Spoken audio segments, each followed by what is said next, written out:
in person and also online as we get rolling. So welcome, everyone. I'm Sam. I'm the founder and CEO at Grant Engine. Really pleased to bring today to you really some key topics for us in the funding space. So funding's important in general, and certainly equity is always difficult to come by. And we're going to talk about a reliable, even in this turbulent, chaotic environment, a reliable place to secure funding, what's going on in the funding environment, how to react to it and what to do to get funding, and then do an update on using AI for grant funding, how to write to win, touch on some long-term funding strategies, and then a little bit of background on Grant Engine if we have time. The deck that we will send out afterwards will have all of these slides plus some more detail on more specific parameters around funding, long-term funding strategies that are very useful. So we'll do a taste today, and you can see the deck that's available online, and we'll email it to everyone that registered. So a quick overview of just who's speaking to you and who is coming to you today.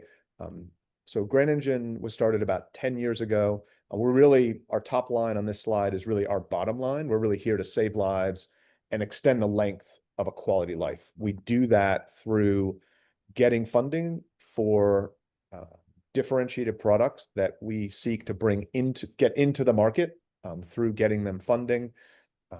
And we have a highly differentiated way of how we do that, but saving lives is our raison d'etre. That's really what we're here to do. And we have a number of elements that contribute to our business. The first and foremost is our team, but many of our processes, how we go about working with our clients, how we go about writing internally for our clients, all converge on a quantitative end goal of we win grants at 2x to 4x better than the national average. That actually popped to 3 to 5x in 2024, given some market dynamics you'll see. But we're really here to get funding for our clients in a very tough environment. We're selective about how we do that, but highly advantageous. Just to touch on the benefits of non-dilutive funding, certainly having money is good, but there's a lot of other aspects of non-dilutive funding that are beneficial. The first is that there's no better ROI than spending a little bit amount of money either internally or to an outside firm to get $250,000 or up to $3 million in non-dilutive money that you don't have to sell shares. You get that cash that you don't have to pay back. So that's really attractive. The validation from the NIH, the DoD, and other sources is really attractive to equity investors and partners. That's as valuable as the money. So that's a really big element. Everything takes a long time in a biotech medtech company, but we've seen getting grants take 3 months to get a signal, 6 to 9 months to get an award. That is as long and sometimes faster than getting equity funding. And then importantly, writing a grant enables product success. The act of having us or working with your team to write down the detailed logical progression of experimental design that you will do to hit your interim milestones and eventually the aims of the grant are akin to building your product, and knowing what you need to do at that level of detail is very effective in actually doing it real world. The level of detail is important in terms of getting a winning grant. So that's part and parcel for how we work with our clients.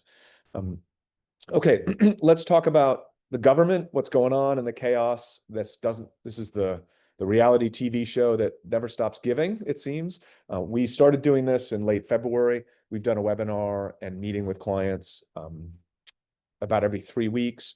And there's always things that are going on, but importantly, we're going to focus on what does it mean for you and how do you react to those dynamics to grow your business with federal funding. So we'll start with a quick look about what has happened in 2024 hit 25, and then outlook for 2026. The long run, this is approval rates on the left-hand side for the last 27 years. And you can see a long run dynamic of these are approval rates from the NIH for the SBIR CTR program, more competitive over time, right? This is a long run secular dynamic. And in 2024, it was the most competitive it has ever been to get a grant from the NIH. Why was that?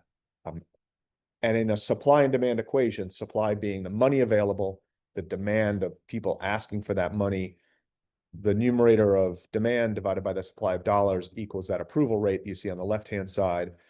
You can see the demand for that money, the number of submissions that were submitted was among the highest it's ever been at over 6,000. That's approaching the COVID era in 2021, where no one was in a lab, everyone was sitting at home writing grants. And what really drove that spike in volume was AI, right? People kind of woke up in 2024. So that's October 1st of 2023 through September 30th of 2024. And they were just writing a lot of volume. And AI, true to form, was writing words on a page that were not competitive. All right, so that's a theme you'll hear about how to use AI. And that drove a high number of submissions, really low, in fact, the worst approval rates in the history of the NIH SBIR program. Not ironically, Grant Engine's win rate was the highest it's ever been. And that's because quality matters. Right? We'll talk about that in a moment. Yes, sir. They attributing the higher submission volume to AI. Specifically, is it also a very good part of the dynamics for having harder time with well, or are you finding it? Yeah, good question. So the question is the higher demand, number of submissions driven by AI, or just more people want money, so they were just active? And I think the Biden, last year, the Biden administration, the markets were the private capital markets were generally pretty good, right? Not great, but pretty good. And I think the differential spike from 23 that you see there to 24 is driven by AI. I think people want money in general, but I don't think that difference in 24 was markedly higher than 23. So I think it really was AI. And this is, if you think about October of 2023, when that fiscal year 24 starts, AI had been around for about a year and a bit. People started, after 2022 launch of LLMs, people got into it. They figured out how to do prompts. And so it was really AI. And we heard that from people that work at Grant Engine as reviewers that sit on study section, program officers. The quality was crappy, basically, in 2024. So yeah, I think the primary driver was AI. Yeah. So volume went up 24%. Approval rates were down 37%. That difference is really a mix of the NIH saying we'd like to back winners. So more phase 2 money was spent. That's about 10 times the money for one phase 2 SBIR that you get compared to a phase 1. So more phase 2s were funded than phase 1s. And so approval rates were much lower than that. So that was 2024, and that was an interesting dynamic. Yes, sir. The phase 2 approval rates, the 18%, is that, I assume it's only out of phase 1 recipients. That's correct. Yeah. So the question is the phase 2 approval rate, which is at 18%, is that just phase 2 renewals, which come off of a successful phase 1? And the answer is that 18% of phase 2s is a combination of phase 2 renewals coming off a successful phase 1 plus direct to phase 2s, where you wouldn't do a phase 1. And I think the direct to phase 2s, I would say, got a meaningful number of those AI submissions because they just want to go to get the money and they weren't there before. I haven't actually parsed the phase 2 renewal approval rate, but I think I would odds on that's much higher than 18%. In your experience, what's the average rate? Is 34% for phase 2 on average. 1 in 3? 1 in 3, exactly right. Yep. That's a good distinction. Good question. So that was 2024. It was a great year for Grand Engine and our clients. A very bad year for the average bear, right? Here's 2025. So quickly, despite Doge and a lot of talk on the podium about we're going to be more fiscally conservative, the first 100 days of the Trump administration, the government in the United States spent 11% more than in 2024. So whatever your political leanings, those are facts that I think are worth recognizing. In that time period, there was a big bump in defense, Homeland Security, Border Patrol. USAID got essentially mothballed totally. This congressionally directed medical research programs got cut by 57%, which is a big difference, more than half of a reduction. And other places got cut, like education. So that's all spending in the government. And the NIH, this is just the NIH look in that same time period, also got a very significant cut. This is the first 100 days. This generally has come back a little bit, but it's still running 31% year to date, lower in fiscal 25 than in 2024 for the SBIR program. And NIH funds more medical research than any other organization in the world, right? Bar none. That decrease is significant. The fight with Harvard continues actively in the courts. What I find very interesting is that the continuing resolution that was passed in March has the budget levels this year, which ends in about 3 weeks, the same level as 2024.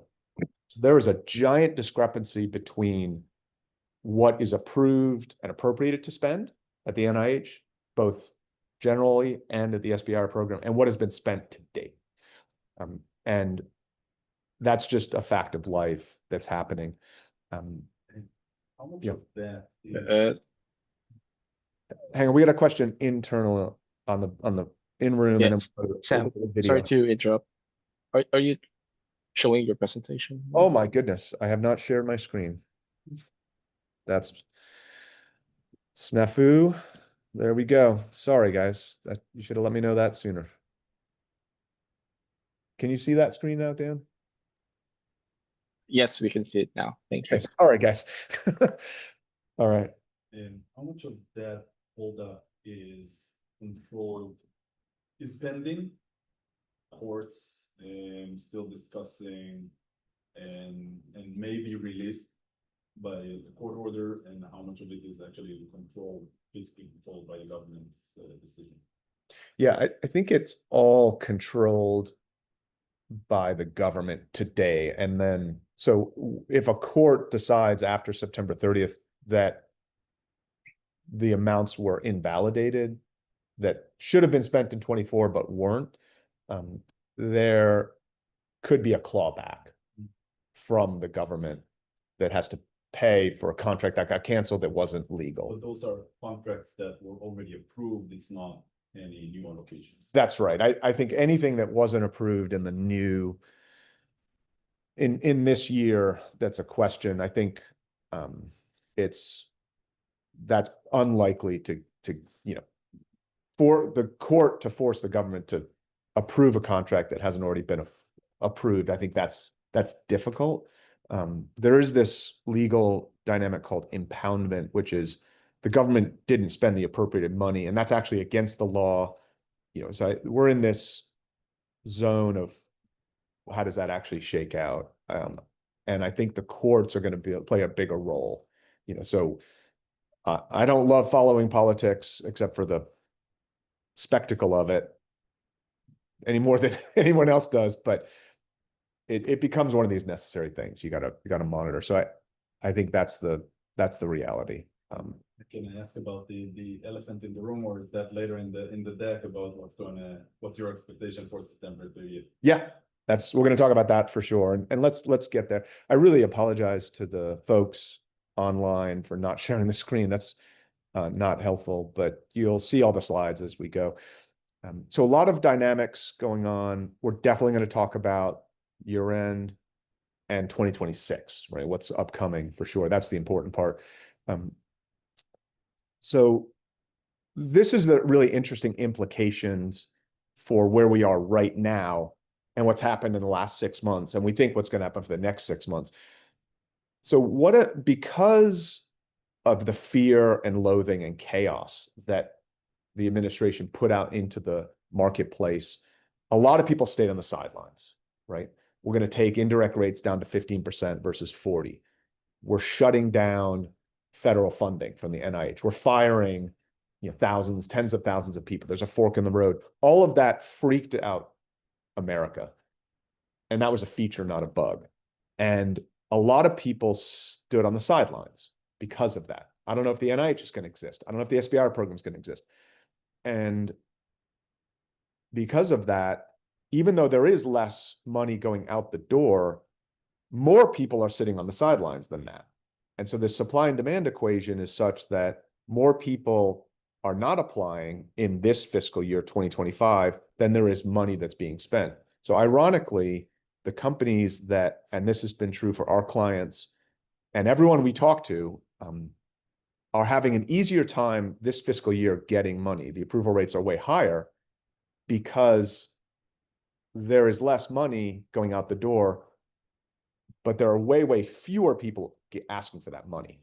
And so we have a list. Normally at this time, we'd have 25 or 30 grants that still are in the process of getting funding going through just in time. Now that list is over 35 or 40. Right? It's very long. And the message here is that the companies that stayed the course in the chaos and kept applying, kept submitting quality applications, they're enjoying a bumper crop.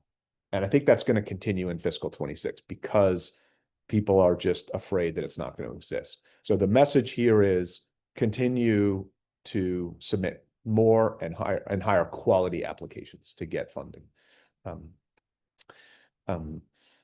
Another key takeaway. So April reviews were done centrally. That's the way they normally are done. That was a change from January where they were distributed, which was a bit of a disaster for the NIH. So that's being centralized again.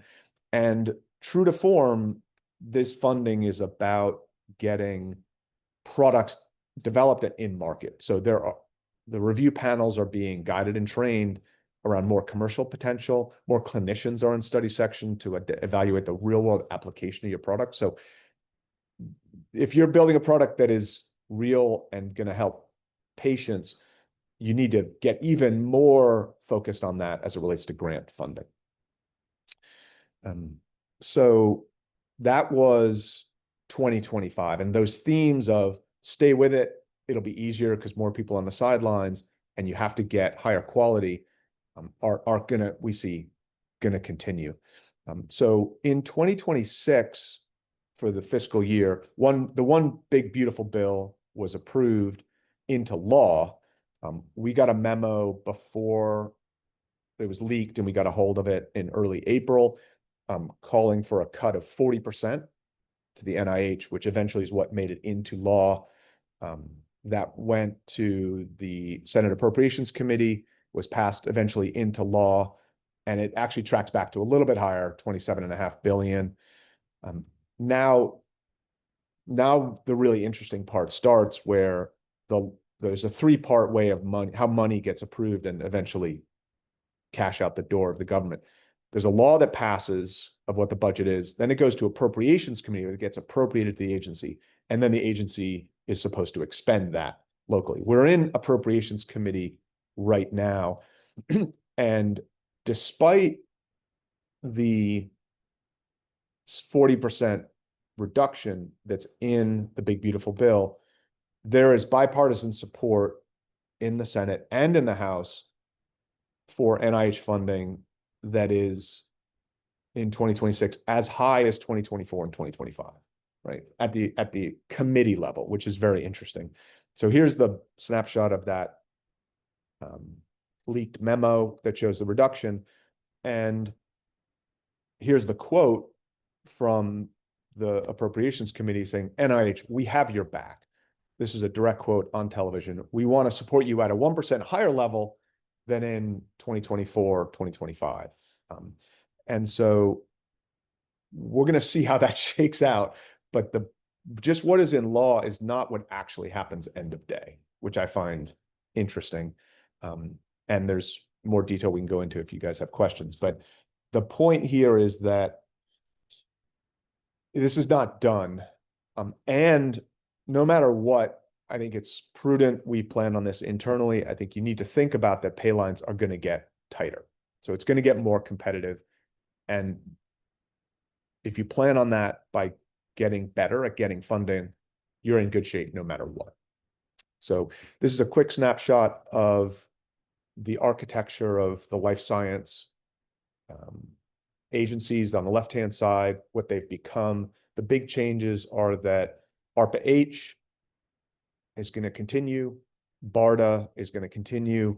Those are lumped together now under an Office of Healthy Futures.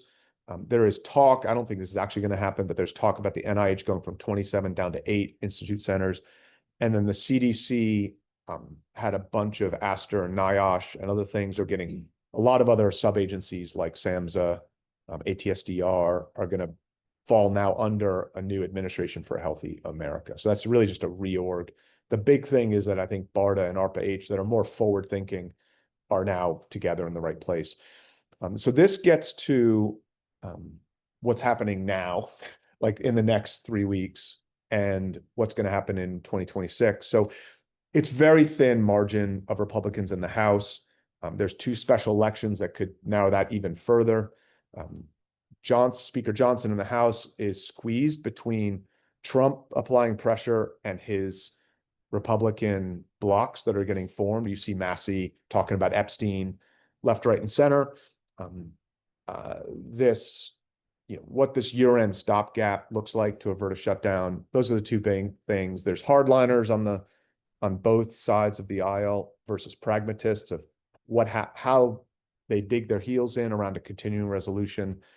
And a shutdown odds really hinge on the House leadership that will allow votes to pass from both Republicans and Democrats. So I think the Senate has to be bipartisan. It's just a matter of if the House can get its act together to come together and get something passed before the government ends on September 30th. So these are the 2 things. I think Trump's power gets eroded every time there's talk about him being involved with Epstein. It's just fact of life, right? He has some credibility issues within his party, and that he has a stronghold on the Republican Party, but there are people that are now speaking out that wouldn't have done that 3 months ago. And then just hardliners versus pragmatists. So what do you want to watch out for between here? And I'll give my prediction, which I'm very happy to do with the provision that predicting the future is hard. So what to watch for there's this thing called discharge petitions, which is basically, can you get things instead of going through committee and then voting on them, can you just go right to the floor to vote? So if that happens, that will circumvent this committee decision that says we've got your back and they just go right to the floor to vote. How strong and vocal Trump is around positioning and saying yes or no to the continuing resolution versus these Medicare subsidies and what Speaker Johnson does about that. Things we talked about on the House special elections and how long a continuing resolution happens. So it's not uncommon for there to be a continuing resolution at the start of the fiscal year. And odds on, my prediction is that there's going to be a continuing resolution through at least November at the same levels in 2026 as we saw in 2025, which was a continuing resolution from 24.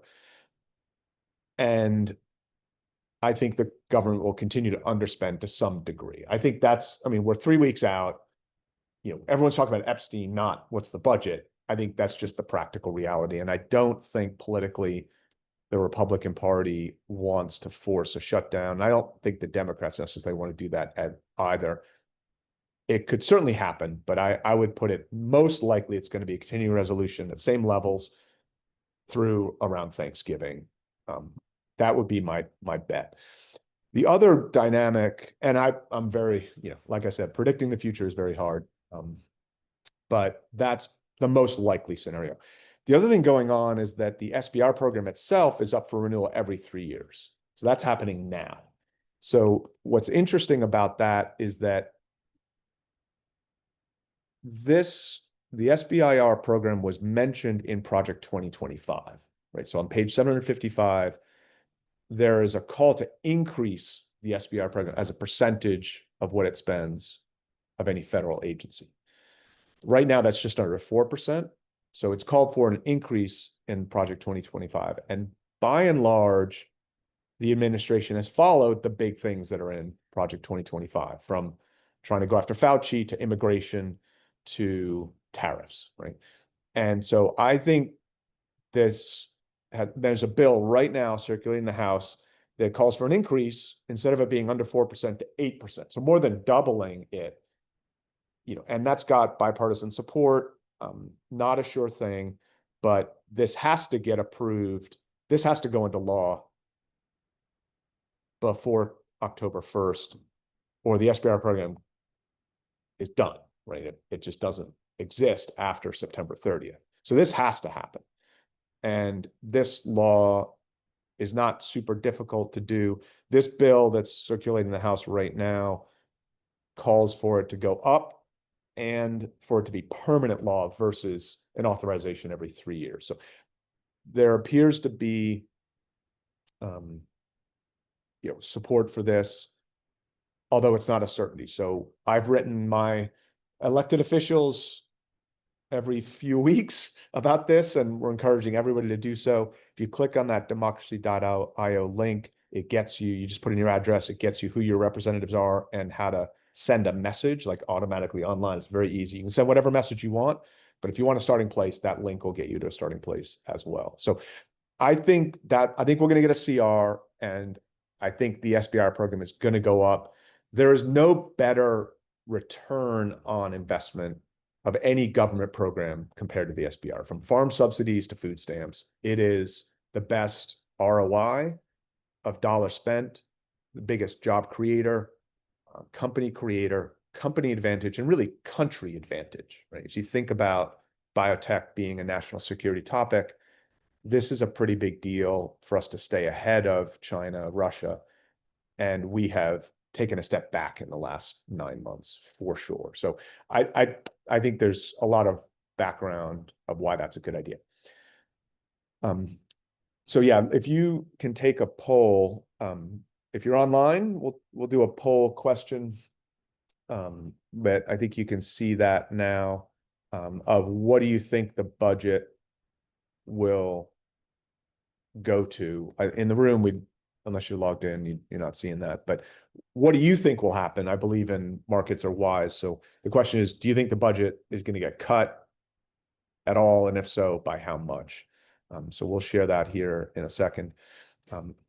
As that's tuning up, we'll go to AI, just shifting gears of what AI is good for, so, and how to use it. So short story is, if you know what you want to write about how and why your project is going to win, and you're clear, you have that written down in bullet points, AI is great at writing a first draft.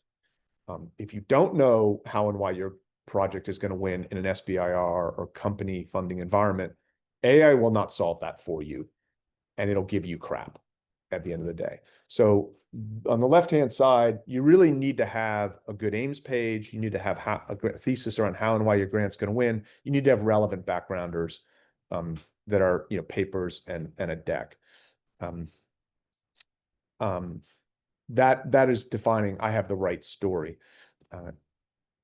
When you have that, AI can write a good first draft, and that capability to communicate is based on the clarity of your message at the top in like a short sentence. There's really a bullet detail in the middle for innovation significance section that is articulating your points of differentiation, and then a lot more detail in the approach section. Your product success will hinge on your differentiation, which is a function of what's going on in the market, your tech, preliminary data, how far along you are in your TRL, your team, and your IP. And AI is very good to write, to author your right best story. And what AI is not very good at is knowing the benchmark for performance end of the day. So it will, it's not going to really be there for you to be able to deliver a competitive score or deliver some funding, because it doesn't know the benchmark for performance. We're actually working on this, and we're working on a product that would do this, but that's where our expertise can come into play. So let's share the results. So I don't know. So I don't think you can see these results. But you can't see these results, but I'll speak to them. So over 50% of the people, everyone thinks there's going to be at least a 10 to 20% reduction. 25% of people think there's going to be a 20 to 30% reduction. 25% think there's going to be a 30 to 50% reduction. So I think, there's clear view around there's going to be some kind of a cut. Let's shift our gears to what do we do about this arena, and how are we effective at the project level? And this slide speaks to the project level success, which is you really want to target specific solicitations and look for more solicitations as best you can. Plan ahead. We've got a lot of good data that says that if you submit early and you plan ahead, your win rate is higher. That's been quantified in a blog post that we've published that is based on a lot of research. Look at what's similar products that have been funded. What's your source of funding? What type of mechanism, and who's the program official, and engage with them. Really talk to who they are and what they are looking to fund. Build that relationship. That'll be helpful when you go to council, and engage with those users. This talking to customers is tantamount to success, and identifying those individuals is really essential. And then back to the theme of early matters, having a higher likelihood of success in getting funded if you start early. This slide and the one that follows is really around at the company level that talk about different strategies for success. And these are 6 different strategies that our clients have pursued, and all of them work, and some will apply to your company and your situation. The first is a snowball effect, which is start small, get a local grant or do a phase 1 SBIR and build from that to get a phase 2, that get a phase 2B. For you add that up, it's close to $8.5 to $9 million in funding. The next is engage with thought leaders and collaborators that have podium power. Engage with strategic partnerships. That good housekeeping seal of approval is something that the NIH and review panels will market and be a part of. So those partners that you have, those collaborators, can really drive success. The next is using current grant money to generate preliminary data for your next grant. That is something that smart grant folks do. That's allowed, provided it's inside the aims of the grant, and that keeps the engine running for getting funding. The other is if you apply if you have a platform technology where the NIH really needs to see a product, and they don't really like funding platforms. There are some exceptions, but that's generally true for NIH. NSF likes platforms, but much less money. So if you have a platform tech, go deep on one product, get funding for that, go through the $3.5 million you can get for that one product, or 8 million. While you're doing that, go after a second product off of your platform. By doing that, you're investing and you're getting R&D to drive success for your platform, but you're really getting product specific work. So go product deep versus propose your platform. And that will help validate your platform for your first product and many others off of it. The fifth strategy is, if you have equity funding, use grant funding to replace that money you would otherwise spend on equity. And that frees up that equity for other purposes, extend your runway, or you can use that equity or new grants to diversify your portfolio, to add another program to broaden what you're doing, and add value to your company. A virtuous circle is effective if you've got a relatively short R&D to launch cycle of less than 3 years, call it, where you get money for your company and product, bring it to market, generate revenue, get traction, show the SBIR and program officials those programs that you're good at using the money and you're a good bet, and you can get it for your second, your third, and that virtuous circle keeps funding. A company that I was the first CEO at, we got $7.5 million in the first 2 years. Was a research tools company in the epigenetic space. That company is the 5th highest SBIR awardee ever, because we followed this virtuous circle. We kept getting money, launching product, getting more money for new products, kept launching product, getting revenue, and that works extremely well. At the company level, again, there are additional things that you want to do, need to do, to play in this world. The first is to expand the volume and diversity of where you're getting money from. So go after federal money, go after state money, nonprofits, and global sources. We've got a really effective tool to evaluate. This is an online tool that's available for free to evaluate your solicitation for your needs. So if you click on that link, you'll get to the evaluate product.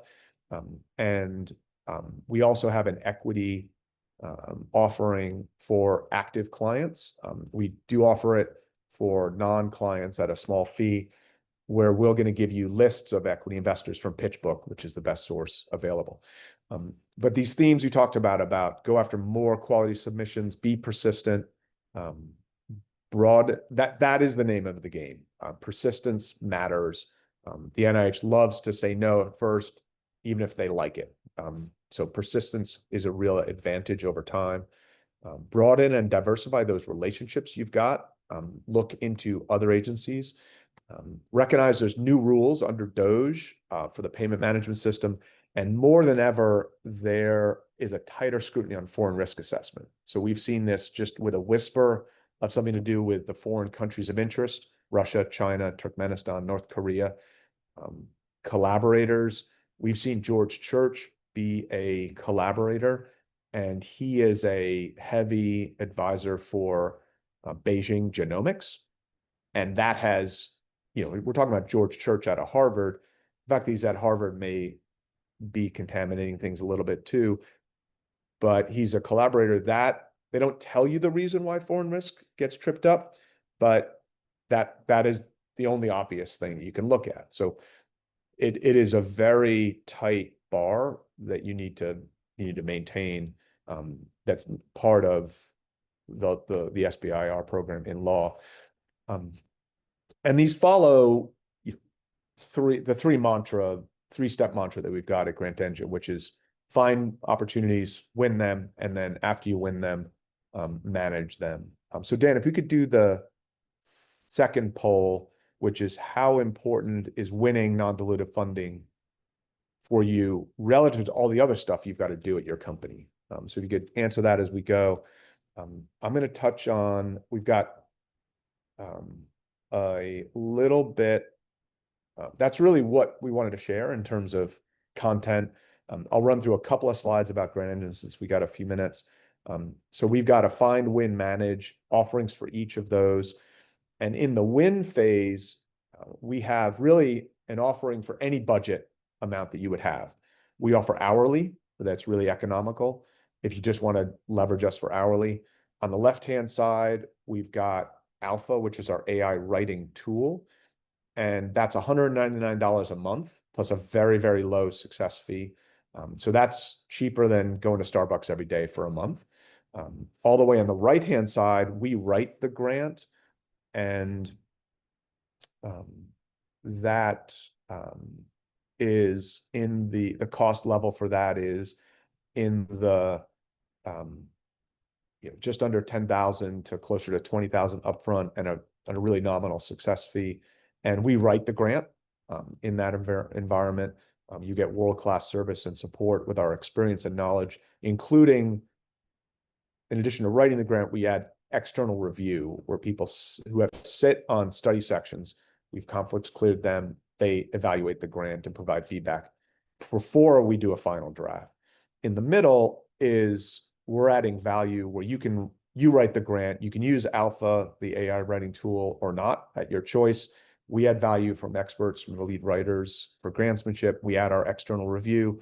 We've got a couple flavors of that, one of which we help heavily with the budget, and we submit the grant for you, plus all the other things you see there. In the optimized version, we don't submit the grant for you in the base version. So really, and those are low to mid thousands of dollars upfront, and also a really nominal success fee for that middle phase of grantsmanship and ER. The vision for Yep. the flagship product. How much time is the typical company who chooses this and spend? Yeah, great question. I wonder, like, if you balance, like, oh, if I just read it, have you guys help with? Yeah. GDPR, Yeah. Versus like, hey, I spend more time doing that versus just like, so like. Yeah, great question. Yeah, so the question is, how much time does the company and the PI have to spend for if we're writing it for flagship versus grantsmanship and external review? And the answer is it's actually more in the hands of the client. Our rule of thumb is that it's about 30 to 40 hours of time on the client side if we're writing flagship, spread across 2 months. So that's real time. We need, call it a full week. Yeah. But importantly, I should say, and importantly, the role is very different. You're not having the activation energy to write is different. We need your product and its differentiation. We need comprehensive written feedback, but we don't need comprehensive written organic content from scratch. If you've already gotten something written down from a technical dossier or just thoughts you have, that's great. That's good fodder. But the role of the company in flagship, we need to know the product, we need your involvement, and we need comprehensive written feedback, but we don't need you to have written the grant. We need you to transfer that knowledge to us. If you already have that in writing, that's better. But reacting and providing feedback is a much easier role. And we do that, we don't write heavily until we have your insights. But after that, the role of providing feedback is much lighter than having to write on your own. So it's real time, but that time is not. I mean, if you're one of these people that really loves to write grants and does it very quickly, and it's just part of what you want to spend your time doing in your company, it's a good idea. Probably do G plus ER. Yeah. Yeah. Okay, the faculty driven startup, I'm out of postdoc world and see it. They're probably going to be more open to writing themselves, or like you have $30 million of venture funding, which everybody would probably clamor for right now. But if you do, right, it's like, hey, my focus is I gotta get my objectives based on venture funding. A lot of it might be like, I don't have time to write my pretend, right? Yep. But your flagship product could be on for what I would consider relatively. Yeah. It's a reasonable upfront fee. Like, you're not, it seems like it's on grass assets $100,000 upfront. Right. It's right. reasonable. Yeah. Say like, hey, to augment some of your equity and choose some funding for what is this an additional Yeah. way or product or program or technical feature, it seems like it could be an interesting conference. Yeah. That's helpful to mention. Yeah, for sure. Yeah. So just for the folks on the I'm on my Mac, so like anything outside of a 2-foot radius, they can't hear. So yeah, I think the comment was made that if it's a faculty heavy company or you have the bandwidth in your company to write, then it probably makes sense for you to write it. But if you've raised equity and you're running around doing all these other things, flagship is a good return on investment. It's not that heavy of an expenditure up front. And I think that's absolutely right. I will also say that academics live and die by grant funding. They know how to get grant funding. And we actually ran an experiment. Let me see if I have this slide here. I don't have this slide, but we ran an experiment where we helped academics who are good at getting funding get SBIR funding. And we were over 4 times better. Our win rate was like 54% versus their 12% in getting SBIR company grants. And their 12%, they were pretty happy with that because that's not a bad academic approval rate. But our win rate was over 50% because for reasons we talked about, getting SBIRs is a different game than hypothesis-driven research in an academic setting. So I think for the right faculty member all day long, you should write your grants in a company environment, but you have to know what you're doing in a company environment to get funding versus know how to write an academic grant. So yeah, minor, but important point. So in terms of the poll results for how important funding is, we've got 75% say that it is getting non-dilutive funding is important and a priority or mission critical, and only a quarter said it's possible interest. So that's good, and really encouraging. So Dan, if we could do the third poll question, and this is really just next steps. We offer to work with Grant Engine a free consultation with our subject matter expert team. And to do that, we need your dossier of information. We get that under an NDA, and we have a product development funding strategy survey that we send out. It's what's your product? What's your differentiation? What do you want to do with grant funding? And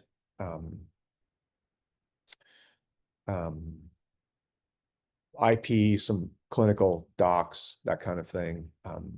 And we receive that information under an NDA. We spend about 1 to 3 hours preparing for a call. We jump on a call with you and spend about an hour talking about your product. Is it going to be competitive and why or why not? Are you ready to go after funding now? Why or why not? And is it clear how we can work together if you want to do that? Like what makes that relationship a success for you in terms of the experience and for all of us in terms of the win? And then we decide to work together or not, but that's free. I would say at least 40% of the time we say, you're not ready right now, or you're not going to be competitive, and here's why. And those things are fixable. Let's work together, mostly you, to fix those things, and then let's go. But yeah, majority of the time it's a green light, and we move forward with that. One just important last thing I'll mention, and then we'll open it up to questions, is that our upfronts are not small, right? I mean, they're, you talk about close to 20 grand, that's real money, and every dollar matters.